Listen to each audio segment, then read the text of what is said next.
ஆறுமுகம் அருளிடும் அனுதினமும் ஏறுமுகம். ஓம் சரவணபவ. ஜனவரி 29 புதன்கிழமை. தை அமாவாசை வழிபட வேண்டிய சரியான நேரம், செய்ய வேண்டிய பூஜை முறைகளை பற்றி தெளிவாக இந்த வீடியோவில் பார்க்க போகிறோம். அதுக்கு முன்னாடி இப்போ தான் நீங்கள் ஃபஸ்ட் டைம் நம்ம சேனலை பார்க்குறீங்க அப்படின்னா மறக்காமல் சேனலை சப்ஸ்கிரைப் பண்ணிக்கோங்க. பக்கத்தில் இருக்கக்கூடிய ஆல் பெல் சிம்பலையும் செலக்ட் பண்ணிக்கோங்க. இப்போ தை அமாவாசை தினத்தில் என்ன மாதிரியான வழிபாடு செய்யணும் அப்படிங்கிறத தெளிவாக தெரிஞ்சுக்கலாம்.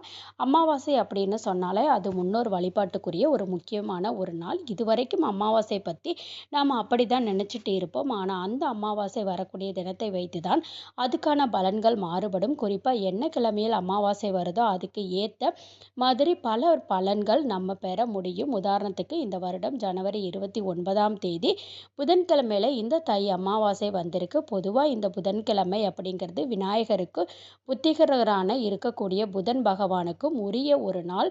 இது மூலமாக தொழிலில் வியாபாரத்தில் நல்ல முன்னேற்றத்தை ஏற்படுத்திக்க முடியும். அப்படிப்பட்ட ஒரு நல்ல நாள் தான் ஜனவரி 29ஆம் தேதி வந்திருக்கக்கூடிய அமாவாசை. அமாவாசை அப்படின்னு சொன்னாலே அது ரொம்ப விசேஷமான தினம்தான்.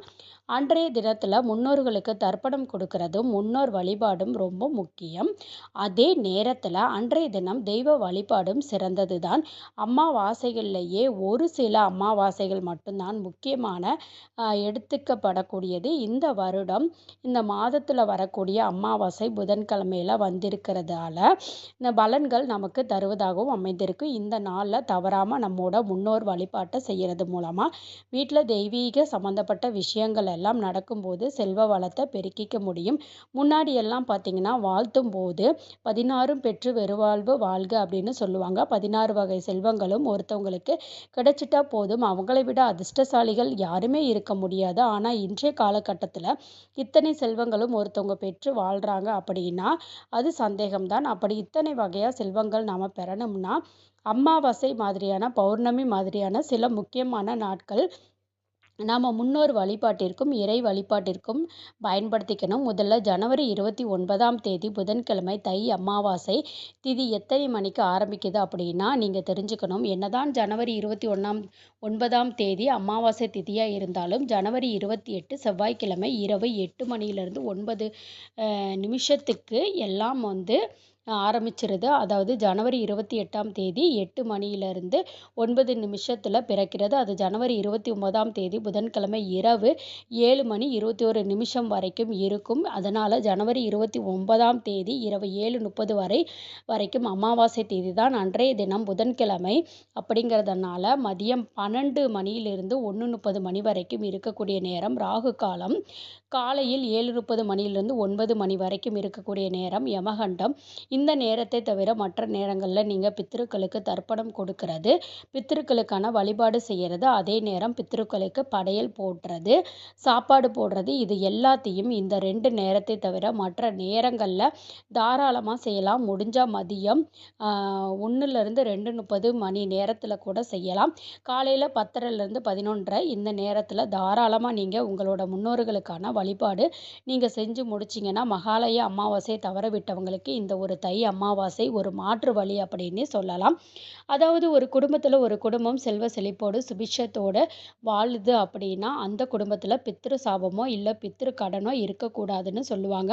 பித்திரு சாபம் பித்திரு கடன் அப்படின்னா குடும்பம் செல்வ செழிப்போடு மேலோங்கி இருக்கும். நீங்கள் என்னதான் காசு பணம் சம்பாரித்து கோடி கோடியாக சம்பளத்தை வாங்கினாலும் பித்திரு சாபம் பித்திரு கடன் ஒரு குடும்பத்தில் இருந்துச்சுன்னா அதிலிருந்து மீண்டு வர்றது அப்படிப்பட்ட நபர்கள் பித்திரு சாபத்தையும் பித்திரு கடனையும் தீர்க்கிறதுக்காக அமாவாசை மகாலய அமாவாசை மாதிரியான சில முக்கியமான அமாவாசைகளை அதில் குறிப்பாக இந்த வருடம் 2025ஆம் வருடம் பிறந்திருக்கக்கூடியது புது வருடத்தில் வரக்கூடிய முதல் அமாவாசை இந்த தை அமாவாசை. தை அமாவாசையை கட்டாயம் எல்லோரும் முன்னோர்களுக்காக வழிபாட்டை செய்யணும். அதை தவற விடக்கூடாது. இந்த முன்னோர்கள் வழிபாட்டை நீங்கள் பித்திருதோஷம் விலகும், சுபகாரியம் தடை நீங்கும், முன்னோர்களுடைய ஆசீர்வாதம் பரிபூர்ணமாக கிடைக்கும், பல ஜென்மங்களாக நம்மளை பின்தொடர்ந்து வந்திருக்கக்கூடிய சாபங்கள் விலகும். அதே மாதிரி உங்களால் முடிஞ்ச அளவுக்கு அன்றைய தினம் தானங்கள் செய்கிறதையும் மறக்காமல் வச்சுக்கோங்க. பொதுவா அமாவாசை மாதிரியான சில முக்கியமான நாட்கள்ல புனித நீர்நிலைகள போய் நீராடுவாங்க. விசேஷம்னு சொல்லுவாங்க. அப்படி ஒரு வேள அதுக்கு உங்கனால வாய்ப்பு கிடைச்சதுன்னா, கட்டாயம் உங்க வீட்டு பக்கத்துல இருக்கக்கூடிய ஆறு, ஏரி, குளம் சொல்லக்கூடிய நீர்நிலைகள்ல போய் நீராடிட்டு, அதுக்கப்புறமா நீங்க அ பூஜைய வந்து பித்திருக்களான வழிபாட்டையும் வந்து தொடங்கலாம். அமாவாசை தினம் அப்படிங்கிறது பித்ருக்களை வழிபடக்கூடிய நாள் மட்டுமில்ல, அது தெய்வ வழிபாட்டுக்கு முக்கியத்துவம் தான்.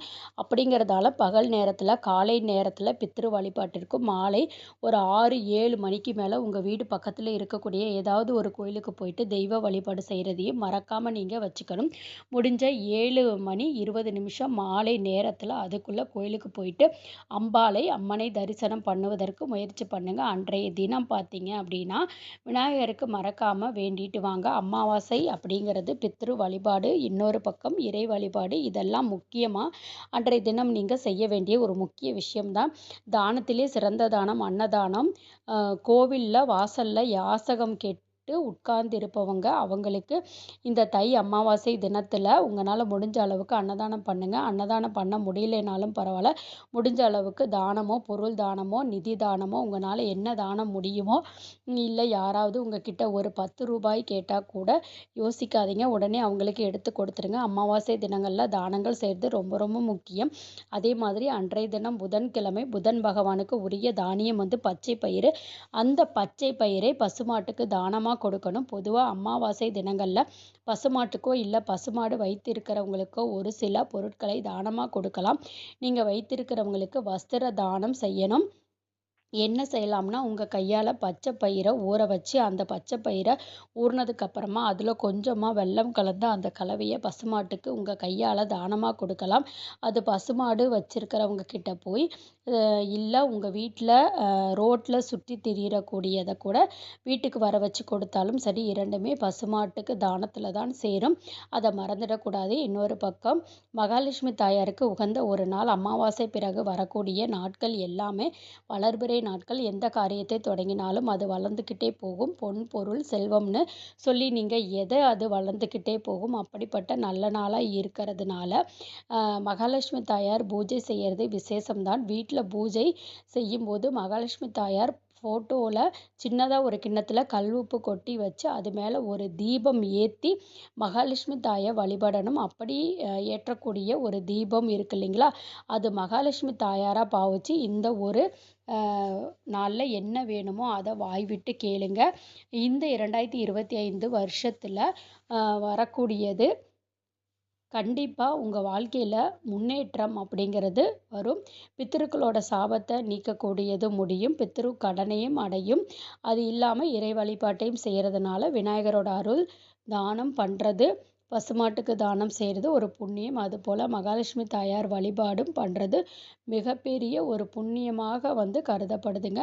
அதனால கண்டிப்பா எல்லாருமே வந்து இந்த தானம் அப்படிங்கிறத பண்ணுங்க. உங்கனால ஒரு வேள என்னால வந்து யாருக்கும் சாப்பாடுலாம் வாங்கி கொடுக்க முடியாதுங்க. அந்த அளவுக்கு எனக்கு வசதியெல்லாம் கிடையாது அப்படின்னு ஃபீல் பண்ணீங்கன்னா, நீங்க வந்துட்டு பச்சரிசிய வந்து மிக்ஸியில போட்டு அரைச்சி, அத அதாவது ரவை பதம் வந்ததுக்கப்புறம், உங்க வீட்டு பக்கத்துல இருக்கக்கூடிய அரச மரமோ, வேப்ப மரமோ அத சுத்தியுமே இந்த பச்சரிசிய போட்டுருங்க. பறவைகளுக்கு இத போடுங்க. நீங்க பல உயிர்களுக்கு அன்னதானம் பண்ணதுக்கு சமமாக இது பார்க்கப்படும். இந்த பதிவு உங்களுக்கு பயனுள்ளதா இருந்துச்சுன்னு நினச்சிங்கன்னா, வீடியோவ லைக் பண்ணிக்கங்க. நெறைய பேர் வந்து வீடியோ பார்க்குறீங்க. ஆனா வந்து சேனல சப்ஸ்கிரைப் பண்ணாமலே பார்த்துட்ருக்கீங்க.